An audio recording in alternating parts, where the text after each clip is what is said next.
మరి ఈరోజు నా సాక్ష్యం చెప్పాలని దేవుడు ఎందుకు ప్రేరేపించాడో మరి ఇప్పుడు నేను చెప్పుకోలేదు, కానీ నా యొక్క గత స్థితి దేవుడు తెలియపరచమన్నాడు కాబట్టి 10th అయిపోతేనే అప్పుడులో ఇచ్చాడు. సో నాది అప్పటికి ఇంటర్మీడియట్ అయిపోయింది. 10th మీద నేను అప్లై చేసుకున్నా. అప్పుడు ఇంటర్వ్యూలు కూడా లేవు, అప్పుడు రాత పరీక్షలు లేవు. ఎవరైనా అప్లై చేసుకుంటే వాళ్ళని ఇంటర్వ్యూ పిలిచేవాడు. నన్ను హైదరాబాద్ ఇంటర్వ్యూ పిలిచారు రైల్వేలో. హైదరాబాద్లో మా అన్నయ్య ఒక ఆయన ఉన్నారు, రైల్వేలో పెద్ద ఆఫీసర్.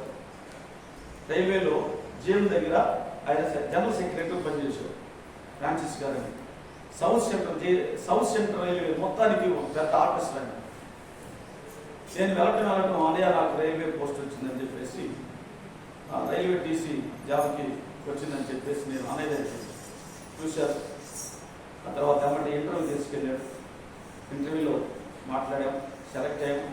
ట్రైనింగ్కి వెళ్ళాలి, ఇంకా జాబ్ కన్ఫర్మేషన్ అయిపోయింది, ట్రైనింగ్కి వెళ్ళాలి. సో ఈ లోపల అప్పటికి నేను యేసుక్రీస్తు నమ్మి ఉన్నాను. గుంటూరులో మా ఆత్మీయ తండ్రి దిక్కున్నారు గారు, పాస్టర్ గారు ఇద్దరు దగ్గర నేను ఆ కాల్ లెటర్ పెట్టాను. జాబ్కి వచ్చినటువంటి కాల్ లెటర్ అంటే సెలెక్ట్ అయినటువంటి జాబ్ లెటర్ తీసుకుపోయి ఒక చేతులు పెట్టి ప్రార్థన చేయండి పాస్టర్ గారు, అమ్మగారు నేను జాబ్కి ఇట్లా సెలెక్ట్ అయ్యాను అని అంటే పాస్టర్ గారు నవ్వారు. ఆయన ఏమి చెప్పలేదు సమాధానం, మంచిదే అన్నారు. కానీ పాస్టర్ గారు అన్నారు, బాబు శ్రీను ఇంతకన్నా గొప్ప ఉద్యోగం దేవుడు నీకు ఇవ్వబోతున్నాడు. ఈ ఉద్యోగం దేవుడిని రైలు తిరిగేది, ఇంతకన్నా గొప్ప ఉద్యోగం ఉంది నీకు అని. నేను అప్పుడు చిన్న వయసే, ఆ గొప్ప ఎంత 22-23 ఏళ్ళు ఉంది, చిన్న వయసు. అప్పుడు ఇంతకన్నా గొప్ప ఉద్యోగం అంటే నేను అనుకున్నా, ఓ రైల్వే టీసీ జాబ్ అంటే జస్ట్ ఓన్లీ అప్టల్ జాబ్ ఏమో, ఇంతకన్నా గొప్ప ఉద్యోగంగా ఉందేమో. అంత మెచ్యూరిటీగా లేదు నాకు చిన్న వయసు. అయితే దేవుని కృపను బట్టి అప్పుడులోనే నాకు ఆ జాబ్ రావడం కూడా జరిగింది. ఏది ఏమైనా పాల్గొన్న గారికి అయితే నా మీద ఒక నమ్మకం, ఇతను సేవకుడు అవుతాడు, ఇతను సేవ చేస్తాడు, ఇతను సేవ చేయాలి అనే నమ్మకం నా మీద చాలా పెట్టుకుని ఉన్నారు అమ్మగారు. ఎందుకంటే నా యొక్క యాక్టివిటీస్ తెలుసు పాస్టర్ గారికి. చాలా మంచి వ్యక్తి, మంచి విధేయుడు, మంచి దైవికమైనటువంటి ప్రార్థనాపరుడు, మరి అల్లరి చల్లరి వ్యవహారాలు లేనివాడు, ఇతడు మంచి గుణం కలిగిన వాడు అని నా మీద ఒక మంచి నమ్మకం పెట్టుకొని ఇతడు ఖచ్చితంగా సేవకుడు అయితేనే బాగుంటుంది అనేది అమ్మగారి దృష్టిలో నమ్మకం. సో పాస్టర్ గారు ఆ మాట అన్నప్పుడు పాస్టర్ గారు అయితే ఏ ఒపీనియన్ చెప్పలేదు, కానీ పాస్టర్ గారు ఒపీనియన్ మాత్రం నా మైండ్ బాగా తట్టి సరే అని చెప్పేసి ఇక ప్రార్థన చేశారు. ప్రార్థన చేయించుకొని హైదరాబాద్ ట్రైనింగ్కి వెళ్ళా. నేను అనుకునేది ఏంటంటే అంతకాలం మంచి ఉద్యోగంగా వస్తుంది అనుకుని నేను అనుకున్నా. కానీ పాస్టర్ గారు ఏముందంటే ఈ ఉద్యోగం కాకుండా సేవలోకి వెళ్తే మంచిదనే ఒపీనియన్ ఇండైరెక్ట్ గా చెప్తారు. కానీ వద్దు అని అనకుండా, ఈ జాబ్ వద్దు వెళ్ళొద్దు అని అనకుండా ఎంతకన్నా గొప్ప ఉద్యోగం దేవుడు ఇస్తాడని అన్నట్టుగా ఇండైరెక్ట్ గా నన్ను సేవకి మలుపుతా ఉంది. సరే నాకు అర్థం కాలేదు, ఏదో మంచి ఉద్యోగం పడితే ఇంతకన్నా మంచిది కూడా వస్తుందేమని చెప్పేసి నేను ముందు దాంట్లో జాయిన్ అవ్వదు అనుకుని జాయిన్ అయ్యాను. సో అక్కడ పోయిన తర్వాత ట్రైనింగ్కి వెళ్ళాం. ట్రైనింగ్లో నాకు చిన్నప్పటి నుంచి ఒక నిమ్ము జబ్బు ఉంది, నిమ్ము ప్రాబ్లం అవుతుంది. చిన్న వయసులోనే నిమ్ము అటాక్ అయింది. ఇక ఎక్కువగా ఆస్మా, దగ్గు, చలికాలం వర్షాకాలం వస్తే చాలా ఇబ్బందికరంగా ఉంటుంది. అది కరెక్ట్గా చలికాలం రోజులు, నేను ట్రైనింగ్కి వెళ్ళిన రోజుల్లో చలికాలం. ఆ చలికాలంలో హైదరాబాద్లో మాకు ఇచ్చినటువంటి క్వార్టర్స్లో కొంతకాలం నేను ఉండాల్సి ఉండి దాన్ని తట్టుకోలేక ఇబ్బంది పడుతున్నాను. సో ఆ టైంలో దేవుడు వాక్యం ద్వారా నాతో మాట్లాడాడు. యవనుడా, యవన కాలమందు నా కాడి మోసిన వారు ధన్యులు కనుక అని దేవుడు నాతో మాట్లాడినప్పుడు ఆ వాక్యం నాలో ఉన్నటువంటి ఆత్మను బయటికి తీసుకొచ్చి, ఇక హెల్త్ బాగలేదు, ఉద్యోగమా చేయలేని, డ్యూటీకి ఆ యొక్క ట్రైనింగ్కి వెళ్ళలేనటువంటి బలహీన పరిస్థితి, ఏం చేయాలి అని చెప్పేసి మదన పడుతున్నప్పుడు దేవుడు నాతో మాట్లాడి సేవకి పిలుపు వచ్చినట్లుగా దేవుడు నాతో చేశాడు. పిలుపు అంటే సేవా పిలుపు. ఇదే సేవ పిలుపుతో పాస్టర్ గారు చెప్పిన మాట గుర్తుకొచ్చి నేను మళ్ళా తిరిగి గుంటూరు వచ్చేసాను. హెల్త్ బాగలేక ట్రైనింగ్ చేయలేక గుంటూరు వచ్చేసి పాస్టర్ గారితో చెప్పాను, పాస్టర్ గారు నాకు హెల్త్ బాగాలేదు, అక్కడ ట్రైనింగ్లో నాకు అంత అనీజీగా ఉంది, ఈజీగా లేదు, హెల్త్ బాగాలేదు, నేను చేయలేను అన్నప్పుడు పాస్టర్ గారు ఆ రోజు నీతో చెప్పిందయ్యా, నువ్వు గుర్తుపట్టలేదు, దాన్ని ఎరగలేదు అన్న.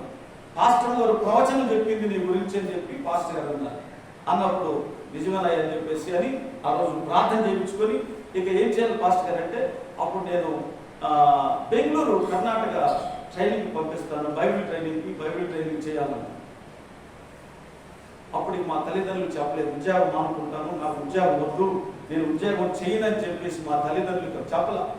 పాస్టర్ గారు ఒపీనియన్ తీసుకొని బైబిల్ ట్రైనింగ్కి నువ్వు రెడవు అనే మాటతో నేను ఇంటికి వచ్చి మా తల్లిదండ్రులు చెప్పాను. నాన్న నేను ఉద్యోగం చేయట్లేదు, హైదరాబాద్ నుంచి వచ్చేసాను, పాస్టర్ గారి దగ్గరికి వెళ్ళి వచ్చా, ఇక నేను ఆ జాబ్ చేయను, నేను బైబిల్ ట్రైనింగ్కి సిద్ధపడుతున్నాను, వెళ్ళాలి అన్న. బైబిల్ ట్రైనింగ్ ఏంటిరా, ఏ బైబిల్ ట్రైనింగ్, ఏం కదా, మేము మనం హిందువులు కదా, ఈ దేవుడు ఆ దేవుడు ఏంటి, ఎప్పుడో ఆదివారం ఇప్పుడే వీలైతే వెళ్ళి కానీ లేవతలేదని చెప్పేసి ఆ రోజు గుర్తించారు. ఏదో మా బాబాయ్ మా నాన్న వాళ్ళంతా కూడా అరిశారు, అయినా కానీ నేను ఒప్పుకోలేదు, ఖచ్చితంగా నేను బైబిల్ ట్రైనింగ్కి వెళ్ళాల్సిందని చెప్పేసి పట్టుబట్టి బైబిల్ ట్రైనింగ్కి ఎట్లాగైనా సరే నాన్న ఒప్పించాడు. మా నాన్న ఒప్పించి 1998లో బైబిల్ ట్రైనింగ్కి కర్ణాటక వెళ్ళాను. కర్ణాటక బెంగళూరు అవతల చిక్కమంగళూరు అంటారు దాన్ని, బ్రహ్మవరం అనే ఊళ్ళో. అది అక్కడ సంవత్సరం 3 నెలలు 4 నెలలు ఉన్నాను. బైబిల్ ట్రైనింగ్ పూర్తి చేసుకొని, అంటే పూర్తి కాలేదు, సగంలోనే ఇక ఆపేసి నేను మళ్ళీ రిటర్న్ ఇంటికి వచ్చేసాను. ఇంటికి వచ్చిన తర్వాత ఎమ్మటే మ్యారేజ్ ఏర్పాట్లు చేసుకున్నాం, పెళ్లి ఏర్పాట్లు చేసుకున్నాం. ఎందుకు ఇలా నేను పెళ్లి చేసుకోవాల్సి వచ్చిందో కూడా గుర్తు చేస్తాను. అని ట్రైనింగ్ చేసేటప్పుడు పగల క్లాసులో ఉండగా, బైబిల్ క్లాసులో ఉండగా దేవుడు నాతో చెప్పాడు, నువ్వు 3 సంవత్సరాలు ఇక్కడే కాలాన్ని వ్యర్థం చేస్తే నువ్వు ఎట్లా సేవ చేస్తావు? ఈ 3 సంవత్సరాల కాలంలో ఆత్మను కోల్పోయేటటువంటి పరిస్థితి వచ్చింది, కాబట్టి నువ్వు మందిరం కట్టాలని నా డ్రీమ్లో, అంటే నా దర్శనంలో ఒక మందిరం కానొస్తావు. ఆమేన్. అందరూ వినాలి, నా దర్శనంలో మందిరం కానొస్తుంది. నేను అనుకున్నాను మందిరం కట్టేటువంటి మామూలు విషయమా, అది తెల్లవారు డబ్బులు ఇస్తేనే మందిరం కడతారనుకున్నాను. ఎందుకంటే నాకు ఇంత క్రిస్టియానిటీ గురించి ఇంత లోతుగా తెలియదు. డబ్బుతో మందిరం కట్టలేమన్న సంగతి అప్పుడు నాకు తెలియదు, డబ్బు ఉంటేనే మందిరాలు అవుతాయి అన్న సంగతి నాకు తెలియదు. కానీ అవుతాయి అనుకునేవాడు, కానీ డబ్బు లేకుండా దేవునిపై ఆధారపడితేనే మందిరాలు కట్టవచ్చు అన్న సంగతి నాకు అప్పుడు తెలియదు. నేను అనుకునేవాడిని మందిరాలు కట్టాలంటే, చర్చిలు కట్టాలంటే తెల్లవారు డబ్బులు ఇస్తే మందిరాలు కడుతుంటారు, వీళ్ళంతా తెల్లవారు డబ్బులు పంపిస్తే చర్చిలు కట్టుకుంటారని చెప్పేసి అనుకునేటటువంటి కొంత మెచ్యూరిటీ లేని మైండ్తో ఉండేవాడిని. కానీ దేవుడు అన్నాడు, ఇదిగో నువ్వు మందిరం కట్టాలి అని నా దర్శనంలో మందిరం చూపిస్తున్నాడు. బెంగళూరు నేను ప్లే గ్రౌండ్కి వెళ్ళేవాడు మా ఫ్రెండ్స్తో. ప్లే గ్రౌండ్ అంటే ఆట స్థలం ఉండేది. ఆట స్థలంలో సాయంత్రం 5 గంటలప్పుడు ప్లే గ్రౌండ్కి వెళ్ళి అక్కడ అందరూ ఆట ఆడుకుంటుంటే ఆ ప్లే గ్రౌండ్లో నేను ఆడుకోకుండా ప్రక్కన కూర్చొని ఆలోచన చేస్తూ ఉండేవాడిని. ఉద్యోగం అనుకున్నా, ఇక్కడ బైబిల్ ట్రైనింగ్కి వచ్చి బైబిల్ ట్రైనింగ్లో కూడాను నాకు మనసు కుదరట్లేదు. దేవుడేమో ఆత్మల భారం అంటున్నాడు, ఎక్కువ వచ్చి కూర్చుంటేనేమో చర్చి చూపిస్తున్నాడు, చర్చి ఇలా కట్టాలి అలా కట్టాలి, చర్చి కట్టవా చర్చి పరిచయం చేయవా అని చెప్పి దేవుడు నాకు పదే ఆ దర్శనంలో నా కళ్ళకి అదే కానుస్తా. నేను అనుకున్న 3 సంవత్సరాలు ఇక్కడే బైబిల్ ట్రైనింగ్ చేస్తూ ఉంటే ఈ 3 సంవత్సరాల్లో ఎన్ని ఆత్మలను నేను రక్షించాల్సింది కోల్పోతాను, ఎన్ని ఆత్మలను నేను దేవుని సన్నిధికి నడిపించాల్సింది కోల్పోతానని చెప్పేసి నాలో మళ్ళా ప్రశ్న వచ్చేసింది. ఆ ప్రశ్నతో ఇక్కడ ట్రైనింగ్ కూడా అవసరం లేదు, దేవుడే నాకు ఒక ట్రైనింగ్ ఇస్తున్నాడు, దేవుడే నాకు ఒక తరఫీదు ఇస్తున్నాడు, కాబట్టి ఇక్కడ నేను టయాన్ని వేస్ట్ చేసుకోవడం నాకు ఇష్టం లేదని బైబిల్ ట్రైనింగ్ కూడా పూర్తిగా చేయకుండా మధ్యలో ఆపేసి ఇక్కడ ధర్మం వచ్చేసింది. అదే సంవత్సరం ఎమ్మటే నేను మా మామగారికి పాస్టర్ గారు నాన్నగారి దగ్గరికి వెళ్ళి, నేను టైం పెట్టి వచ్చానయా, నా పెళ్లి రోజు ఇదని చెప్పాను. అప్పుడు కుదిరించుకోవాలా వచ్చి అనుకుంటున్నాడు, ఫలానా అక్క కూతుర్ని పెళ్లి చేసుకోవటం అని అనుకోవటమే కానీ ఆయనకి మాకు పట్టణాలు కుదిరింది లేదు, పెళ్లి కుదిరింది లేదు, నిశ్చితార్థాలు లేవు, పెళ్లి చూపులు లేవు, ఏమి లేవు. కానీ చిన్నప్పటి నుంచి ఒక మాట, ఇదిగో మేనగోడలు పెళ్లి అని మా తల్లిదండ్రులు అన్నారు. అదే డిసైడ్ మీద నేను డేట్ పెట్టుకొని వచ్చేసి పాస్టర్ గారి దగ్గర డేట్ పెట్టుకొని పాస్టర్ గారు అన్నారు, మరి పూర్తి చేయకుండా ఎట్లా వచ్చామంటే వివాహం చేసుకొని సేవ మొదలు పెట్టబోతుందని చెప్పాను. పెళ్లి చేసుకొని సేవ ప్రారంభించ పోతున్నా పాస్టర్ గారు. సరే డేట్ పెట్టాడు. ఆ డేట్ పెట్టింది కూడా వాళ్ళని అడిగి డేట్ పెట్టలా, మా మామగారిని అడిగి డేట్ పెట్టలా, మా నాన్నగారిని అడిగి డేట్ పెట్టలా. డేట్ పెళ్లి డేట్ పెట్టుకొని వచ్చి ఇంటికి వచ్చి చెప్పారు. బెత్తరపోయారు. ఏం పెళ్లి, ఏందయ్యా బైబిల్ ట్రైనింగ్కి వెళ్ళావు కదా, మళ్ళా మధ్యలో ఎందుకని ఆపేసి వచ్చావంటే ఇది అంతే, ఇది దేవుని నిర్ణయం అని చెప్పేసి ఆ డేట్ పెట్టుకొని వచ్చి పెళ్లి చేసుకొని వాళ్ళు ఆశ్చర్యపోయారు. వాళ్ళు కూడా అది ప్రిపేర్గా ఉండాల, పెళ్లికి ప్రిపేర్ అవ్వాల. రేపు పెళ్లి అనగా మిరగా లేకుండా వెళ్ళాలి. వాస్తవం రేపు పెళ్లి అనం కూడా ఇంట్లో ఏ ఏర్పాట్లు చేయాలా, ఎందుకంటే వాళ్ళు చెప్పి చేయాలా. నేను మొత్తం నేనే నా ఏర్పాట్లతో నేను చేస్తాను. నేనైతే 4 రోజుల ముందు వచ్చి ఇల్లు పండ్లనే కుంగిపోయి ఉంటే పండ్ల మొత్తం రిపేర్ చేయించుకున్నా. వాళ్ళ నాన్నలు మాత్రం పట్టినట్టుగా వదిలేశారు. చెప్పా పెట్టకుండా వచ్చి పెళ్లి అంటున్నాడు. ఇప్పుడు డబ్బులు కట్టాలి కావాలి, డాన్స్ వస్తాయి అని నేను కట్నాలు అడగదా. మా తల్లిదండ్రులు అడిగారు కానీ నేనైతే వాళ్ళు ఒత్తిడి చేయాలా, ఇస్తే ఇవ్వు లేకపోతే లేదు, పెళ్లి చేసేసేయండి. దెబ్బకి అనుకున్న టైం ప్రకారం నేను పెట్టిన డేట్కే పెళ్లి అయిపోయింది. పెళ్ళైన మరుసటి రోజే బైబిల్ పట్టుకొని ఊర్లు తిరిగాను. పెళ్ళైన మరుసటి రోజు నుంచే సేవ ప్రారంభించాను. అది నా భారం. పెళ్ళైన మరుసటి రోజు నుంచే ఎన్నో గ్రామాలు తిరిగాం. ఆదివారం గుంటూరు దాకా వెళ్ళేవాళ్ళం ఆరాధనకి. ఇక్కడి నుంచి గుంటూరు ఆరాధనకి వెళ్ళేవాళ్ళం పూర్ణిమ. నేను ప్రతి ఆదివారం అక్కడ ఆరాధనకి వెళ్ళి మిగతా రోజుల్లో ఇక్కడ బైబిల్ పట్టుకొని సువార్త చేస్తూ ఉండేవాళ్ళం. అంటే సేవ ప్రారంభించినట్టు. ఎప్పుడు 99లో మా పెళ్ళైంది. 99లో పెళ్ళైన నాటి నుండే సేవలో బైబిల్ పట్టుకొని తిరుగుతా ఉన్నాం. హల్లెలూయా. అనగా ప్రియులారా, ఎందుకు ఇట్లా ఈరోజు ఈ విషయాలు మీతో చెప్పాల్సి వచ్చిందంటే దేవుడు నాతో ప్రేరేపించాడు. అంటే కాలము లేదు, సిద్ధపడవలసినటువంటి సమయం మనకి దగ్గరే ఉంది. ఇక సమయాన్ని వ్యర్థం చేసుకోకుండా, కాలాతీతం అయిపోకుండా మనము ప్రభు సన్నిధిలో ఎప్పుడంటే అప్పుడు రెడీగా సంసిద్ధంగా దేవుని సేవ కోసం నిలబడాలి అనే దాని మీద మీకు చెప్పాలనుకున్నాను. కాబట్టి ఆ రోజు నుంచి ఇప్పటి వరకు నేను సేవ తప్ప ఏ పనిలో నేను ముందుకు వెళ్ళాలి. అయ్యో నాకు ఇంట్లో ఇబ్బందులు ఉన్నాయి, జరుగుబాటు లేదు, ఏదైనా పనికి వెళ్దామంటే ఏ పని చేయాలన్నా కానీ ఆ పనిలో దేవుడు నాకు సక్సెస్ ఇవ్వడు. కొన్నాళ్ళు నేను ఇంట్లో జరుగుబాటు లేదని అగ్రిగోల్డ్ కట్టించుకుని ఏజెంట్గా చేశా. లేకపోతే మ్యాక్స్ అని ఇన్సూరెన్స్ కంపెనీలో కొన్నాళ్ళు చేశా, మ్యాక్స్ కట్టించా, కానీ దాంట్లో సక్సెస్ లేదు. వై? ఎందుకు? దేవుడు పెట్టిన పని ఒకటైతే నీవు ఏర్పరచుకున్న పని అది కరెక్ట్ కాదు. అందుకని దేవుడు ఏ పని అయితే పెట్టాడో ఆ పనిలోనే కొనసాగుతూ ఉండవలసిన వాడిని. కాబట్టి పిల్లరా, ఆర్థిక ఇబ్బందులు వచ్చినా, కష్టాలు వచ్చినా, ఇబ్బందులు వచ్చినా, కరువులు వచ్చినా, రోగాలు వచ్చినా, వ్యాధులు వచ్చినా దేవుడు మన ముందు ఉంచినటువంటి ఆ భారాన్ని ఖచ్చితంగా మోస్తూ ముందుకు సాగాలి.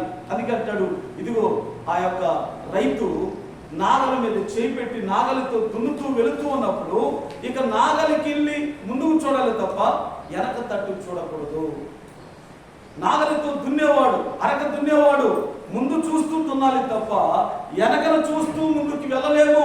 కాబట్టి ఏదైతే దేవుడు మన ముందు పెట్టిన పని ఉందో ఆ పని పట్ల భారం కలిగి ఉండాలి, ఆ పని పట్ల దీక్ష కలిగి ఉండాలి, ఆ పని పట్ల నమ్మకం కలిగి ఉండాలి, ఆ పని పట్ల బాధ్యత కలిగి ఉండాలి, ఆ పనిలోనే నిమగ్నమైపోవాలి. అవే ఆ పనిలోనే నిమగ్నమైపోవాలి. అందుకేనేమో 1-2 ఉద్యోగాలు, రైల్వేలో ఒకటి, పోలీస్ డిపార్ట్మెంట్లో ఒకటి. నేను బైబిల్ ట్రైనింగ్లో ఉన్నప్పుడు ఇంటికి ఒక కాల్ లెటర్ వచ్చింది. రైల్వే వాళ్ళు పోలీస్ డిపార్ట్మెంట్లో ఉద్యోగం, head constable job. Head constable job కూడా ఇక్కడికి ఇంటికి వస్తే మా నాన్నోళ్ళు అక్కడ అడ్రస్కి పోస్ట్ మ్యాన్ పట్టుకొని, మనూరు పోస్ట్ మ్యాన్ కోడేశ్వరరావు ఉండేవాడు అంతకుముందు, ఆ కోడేశ్వరరావు పోస్ట్ మ్యాన్ పట్టుకొని నా అడ్రస్కి అక్కడ సెండ్ చేస్తే అక్కడికి వచ్చింది. అక్కడ ఉన్నటువంటి మా యొక్క అకాడమిక్ డీన్ ఉంటాడు, అంటే కాలేజీ డీన్. ఆ కాలేజీ డీన్ చూపిస్తే ఇకనుకో అన్నాడు. అంటే నువ్వు వెళ్ళి జాబ్ వచ్చింది కదా, ఈ ఉద్యోగం తర్వాత, ఈ సేవ తర్వాతలే, ముందు జాబ్ వచ్చింది, జాబ్ చూసుకో అని చెప్పేసి కెన్ యూ గో అన్నాడు. అన్నాడు. సో నేను అన్నాను, sir I don't like job. Before one job I resign. ఒక జాబ్ నేను వదులుకొని వచ్చాను, ఈ జాబ్ కూడా నాకు వద్దు, నేను చేయనని చెప్పేసి ఆయన ముందే ఈ వచ్చిన కాల్ లెటర్ జాబ్ కాల్ లెటర్ని అది కూడా సింపేశా. హెడ్ కానిస్టేబుల్ జాబ్ కూడా 2 జాబులు నేను సాక్రిఫైస్ అని తెలుసా? సాక్రిఫైస్ అంటే ఏంటి? వదులుకోవటం, సమర్పణ చేసుకోవటం. ప్రభు నా కోసం ఆయన సాక్రిఫైస్ అయ్యి నేను ఆయన కొరకు సమర్పణ చేసుకోవాలి అనేదే నా ఆలోచన, అనేదే నా దీక్ష. ప్రభు నా కోసం తన సర్వాన్ని త్యాగం చేశాడు. ప్రభు నా కోసం తన సర్వాన్ని సమస్తాన్ని విడిచిపెట్టాడు. ప్రభు నా కోసం తన జీవాన్ని అంతటిని దారపోచాడు. ప్రభు కొరకు నేను కూడాను నా వంతుగా నేను ఆ ప్రభు కొరకు నా జీవితంలో కొంతైనా చేయాలి అనే దానికోసం 2 జాబులు తునాతునకలుగా దాన్ని చింపి పెట్టేసి కేవలం ఒకే ఒక దీక్షతో ఏ పని చేయాలన్నా కానీ ముగిసి రాకుండా ఈ సేవ తప్ప మరొక పని నాకంటూ లేదు. అది దేవుడు నియమించాడు. ఆ దేవుని సేవలోనే నడసాగుతున్నా. 2 వచ్చినా చెబుతా, 3 వచ్చినా చెబుతా, అక్కడ 4 కూర్చున్నా కానీ చెబుతా, 100 మంది కూర్చున్నా కానీ చెబుతా. ఎంతమంది ఉన్నా సరే ప్రభు అక్కడ ఎంతమందిని సిద్ధపరిచి కూర్చోబెడితే అంతమందికి దేవుని మాటలు చెప్పి వస్తుంటా. అది నా బాధ్యత, అది నా భారం. దేవుడు నా పట్ల చూపిన ప్రేమ. కాబట్టి ప్రేమ దేవుని బిడ్డలారా, నా పెళ్ళప్పుడు నాకు మరి చిన్న ఆస్తులు ఉన్నాయి. అంటే మా తాత నాకు ఇచ్చినటువంటి ఆస్తి మా నాన్నకి ఇచ్చాడు, మా నాన్న నాకు ఇచ్చాడు. ఆ యొక్క చిన్న ఆస్తులను కూడా మరి అమ్మవలసినటువంటి అవసరం వచ్చినప్పుడు దేవుని సేవ కోసం నా యొక్క పొలాన్ని, నా ఇంటిని, నా స్థలాన్ని, పిడుగురాడు 2 ఇళ్లను మొత్తం కూడాను ఈ సేవలో, ఈ 25 సంవత్సరాల సేవలో ఆస్తులు మొత్తం కూడాను అమ్మేశాను. కేవలం ఒకే ఒక ఈ మందిరము, ఇల్లు తప్ప నాకంటూ ఏమీ ఉందా? నేను పెళ్ళప్పుడు నాకు 2.5 ఎకరాల పొలం ఉంది. ఈరోజు ఆ పొలం లేదు. నా పెళ్ళప్పుడు పిడిగిరాళ్ళు 2 ఇళ్ళు ఉన్నాయి. మా నాన్న నాకు కట్టించిన ఇళ్ళు. మా తాత కాదు, మా నాన్నే కట్టించాడు. ఆయన అయాంలో పిడిగిరాళ్ళు 2 ఇళ్ళు ఉన్నాయి. ఆ చిన్నతనంలో నేను కూడా కొండి ఆ ఇంటి యొక్క పనికి వెళ్ళేవాడు. సేవ దాకా ఉన్నాయి. ఎప్పుడైతే పెళ్ళిందో సేవ ప్రారంభించినప్పుడు రానుపల్లి మందిరానికి స్థలం కొనడానికి, ఆ మందిరాన్ని కట్టడానికి ఆ 2 ఇళ్ళు అమ్మి రానుపల్లి మందిరానికి కట్టాం. ఇలా ప్రియమైన దేవుని బిడ్డలారా, దేవుని సేవకే తప్ప నా స్వంత ఆస్తులు కూడాను దేవుని కొరకు సాక్రిఫైస్ చేసి, సమర్పణ చేసి సేవలో నేను నిలిచుకున్నది కారణం ఏంటంటే దేవుడు నా కోసం చేశాడంతో నేను ఆయన కోసం ఎంతో చేయాలి. ఆమేన్. దేవుడు నా కోసం తన జీవాన్ని, సర్వాన్ని, సమస్తాన్ని త్యాగం చేసి సమర్పణ చేసుకున్నప్పుడు నేను కూడా నా వంతుగా ఆయన కోసం కొంతైనా సాక్రిఫైస్ చేయాలి. ఆమేన్. అది నేను అనుభవించాను. ఎందుకంటే నేనేమో నీతిమంతు పాస్టర్ గారు అయ్యానని చెప్పేసి నేను నీతిమంతుడిని కాదు. యేసు ప్రభుని ఎరగతలికి, యేసు ప్రభుని నమ్మంతలికి నేను కూడా లోకంలో అనేకమైనటువంటి వ్యసనాలలో చిక్కుకొని ఉన్నవాడిని, అనేకమైనటువంటి పాపములో చిక్కుకొని ఉన్నవాడు, అనేకమైనటువంటి దుర్లభములో ఆ వ్యసనాల చేత నేను కూడా పాపములో చిక్కుపోయి ఉన్నవాడు. నన్ను ఆ చిక్కుల నుంచి, బంధకాల నుంచి విడిపించిన యేసయ్య నాలో ఉన్నాడని నేను మనస్పూర్వకంగా యేసుక్రీస్తును దేవా నేను పాపినని ప్రార్థన చేసిన రోజు నా యొక్క మనస్పూర్వకమైన ప్రార్థన అంగీకరించిన దేవుడు నా హృదయంలో ఎంతో నెమ్మదినిచ్చాడు, ఎంతో శాంతి, సమాధానము, ఆనందమునిచ్చాడు. హల్లెలూయా. Praise the Lord. ఎంత ఆనందం, ఎంత సంతోషం, ఎంత భాగ్యం. అందుకని ఆ రోజున పాస్టర్ గారు ఏ ప్రవచనం చెప్పారో అదే ప్రవచనం నా జీవితంలో నెరవేరింది. ఎందుకనగా ఎంతకన్నా గొప్ప ఉద్యోగం వచ్చిందని ఆ రోజు నాతో ఆ పాస్టర్ గారు అంటాం. నేను అనుకున్నది నాకైతే తెలియదు. నేను అనుకున్నా ఎంతకన్నా గొప్ప ఉద్యోగం అంటే రైల్వే టీసీ కన్నా గొప్ప ఉద్యోగం ఉందేమో అనుకున్నా. రైల్వే టీసీ ఉద్యోగం కన్నా గొప్ప ఉద్యోగం. మామూలు విషయం, రైల్వేలో ఒక చిన్న క్లర్క్ ఉద్యోగం, క్లర్క్ కాదు, గేట్ మీద ఉద్యోగం వస్తేనే కళ్ళ గద్దుకొని లక్షలు పోసి చేసేవాడు ఉన్నారు. వాస్తవం కాదు. రైల్వేలో గేటు దగ్గర ఉద్యోగం చేసేవాడు. గేటు అంటే ఆఫ్టర్ ఒక గేట్ మ్యాన్కి 40,000 స్టార్టింగ్లోనే. వాడు 3-4 స్టేర్లు కడతాడు ఉద్యోగం. అట్లాంటిది రైల్వే టీసీ అంటే ఇక డబ్బులు ఇట్లా సాయంత్రం కల్లా ఒక బ్యాగ్ ఉంటుంది వాడి దగ్గర. మీకు తెలుసు లేదు, రైల్వే టీసీ బ్యాగ్ ఉంటుంది. ఆ బ్యాగ్ నిండా సర్దుకొని వెళ్ళిపోతాడు డ్యూటీ అయిపోయి ఇంటికి వెళ్ళిపోయాడు. అంటే రోజుకి నాకు తెలిసి ఒక 10-15 వేల రూపాయలు, 20,000 రూపాయలు రోజు కాదు ఆదాయం ఉంటుంది. పైన ఆదాయం ఇచ్చే జీతం కాదు. అంటే నెలకొచ్చి లక్షల్లో ఉంటుంది, సంవత్సరానికి కోట్లలో ఉంటుంది. సో అదే ఉద్యోగం చేస్తూ ఉంటే ఈరోజు నాకు 3 ప్రమోషన్లు ఉన్నాయి. ఒక మంచి ఆఫీసర్ స్థాయిలో, గొప్ప ఆఫీసర్ స్థాయిలో, ప్లస్ మరి గొప్ప స్థాయి, ఏ గొప్ప భౌతికమైనటువంటి హోదా ఉండేది. ఈ భూ సంబంధమైనటువంటి గొప్ప ఉద్యోగం అని నన్ను పిలిచేవాడు. కానీ ఆ రోజు పాస్టర్ గారు చెప్పారే, ఎంతకన్నా గొప్ప ఉద్యోగం అని. This is that is post, అంటే ఈ ఉద్యోగమే ఆ గొప్ప ఉద్యోగం అని. ఏ ఉద్యోగం? సేవకు మించినటువంటి గొప్ప ఉద్యోగం లేదండి. మీరు అనుకోవచ్చు, పాస్టర్ దేవుంది ఇలా తిరిగి బైబిల్ పట్టుకొని 4 ప్రార్థనలు చేసేవాడు, 4 వాక్యాలు చెప్పేవాడు, వాటి ఎట్లా జీవితం. నో, అంత తేలిక చూడదండి. పాస్టర్ అంటే పరలోక ప్రతినిధి. ఆ ఇల్లు తెలిసిన వాళ్ళకి తెలుస్తుంది. దైవజనుడు అంటే దైవజనుడు అంటే దేవుని ప్రతినిధి. పరలోకంలో ఉన్నటువంటి దేవుడే ఎన్నుకున్నటువంటి దేవుని ప్రతినిధి అంటే ఆలోచించేయడమా? దైవజనుడు అంటే మామూలు విషయం కాదు. దైవ సేవకుడు అంటే మామూలు సంఘటన కాదు. ఎందుకంటే దేవుడు ఎన్నుకున్నవాడు అంటే ప్రతినిధి. ఎవరికి ప్రతినిధి? దేవునికి, దేవుని ప్రజలైనటువంటి సంఘ జనానికి మధ్యవర్తి. Is the mediator. Mediator mean మధ్యవర్తి. ఎవరికి మధ్యవర్తి? దేవునికి, ఈ లోకంలో ఉన్న ప్రజలకి, అంటే మీకు, అంటే సంఘానికి. సంఘము ప్రార్థనలన్నీ ఆయనకు మేము విన్నవించాలి. ఆయన వాక్యం అంతా కూడా మీకు విన్నవించాలి. అంటే ఆయన చెప్పింది మీకు, మీరు చెప్పింది ఆయనకి, ఆయన చెప్పింది మీకు, మీరు చెప్పేది ప్రార్థన ఆయనకి విన్నవించేవాడే దైవజనుడు. అంటే దేవుని చేతిలో పనివాడు, దేవుని నోటి మాటను అందించే ప్రతినిధి. అవే మీరు అవునన్నా మీరు కాదన్నా దైవజనుడు అంత గొప్ప ఉద్యోగం కన్నా ఇంకా గొప్పవాడే. గొప్ప ఉద్యోగం ఉండొచ్చు, భూమి మీద కోట్లు ఉండొచ్చు. నేను అదే ఉద్యోగం చేస్తే నేను బెంజికార్లో తిరగాల్సి ఉంది. అదే ఉద్యోగం చేస్తుంటే ఫ్లైట్లో తిరిగేవాడిని. అదే ఉద్యోగం చేస్తుంటే కష్టాలు నష్టాలు తెలియకుండా నా పిల్లలను బ్రతికించేవాడిని. కానీ ఆ ఉద్యోగంలో ఉన్న ఆ లేనటువంటి ఆదరణ ఈ సేవ అనే ఉద్యోగంలో దేవుడు నాకు ఇచ్చాడు. ఆమె ఇప్పటికీ నేను లేమిడే, ఆర్థికంగా చాలా చితికిపోయే బ్రతుకుతూ ఉన్నాను. ఎప్పటికప్పుడు ఎత్తుకోవాలి, ఎప్పటికప్పుడు ఎదురు చూడాలి. ఇదే నిరీక్షణ జీవితం. అంటే దేవునిపై ఆధారపడుతూ దేవుడు ఇస్తే ఈ పూట అన్నట్లుగా, అంటే దేవునిపై ఆధారపడేటటువంటి, ఆయన వైపు చూసేటటువంటి జీవితంలో ఆర్థిక ఇబ్బందులు బాగుంటాయి. ఆర్థిక ఇబ్బందులు నలిగిపోతాం. ఆర్థికంగా, సామాజికంగా, సంఘపరంగా అనేకమైనటువంటి ఒత్తిళ్ల చేత సంఘ సేవకుడు నలిగిపోతుంటాడు. అయినను ఇదే గొప్ప ఉద్యోగం, ఇదే గొప్ప సేవ, ఇదే గొప్ప ఉద్యోగం. మంచిది. కాబట్టి పిల్లలా, ఇప్పటి వరకు మరి ఈరోజు నా సాక్ష్యం చెప్పాలని దేవుడు ఎందుకు ప్రేరేపించాడో మరి ఇప్పుడు నేను చెప్పుకోలేదు.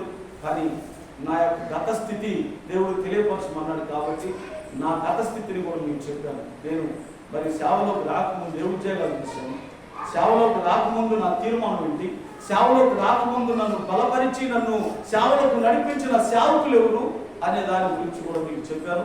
కాబట్టి ప్రియమైన దేవుని బిడ్డలారా, ఇక ఎవరో నడిపించింది కాదు, కానీ దేవుడే ఆ రీతిగా నన్ను సమర్పణ చేసుకోమని ప్రేరేపించాడు.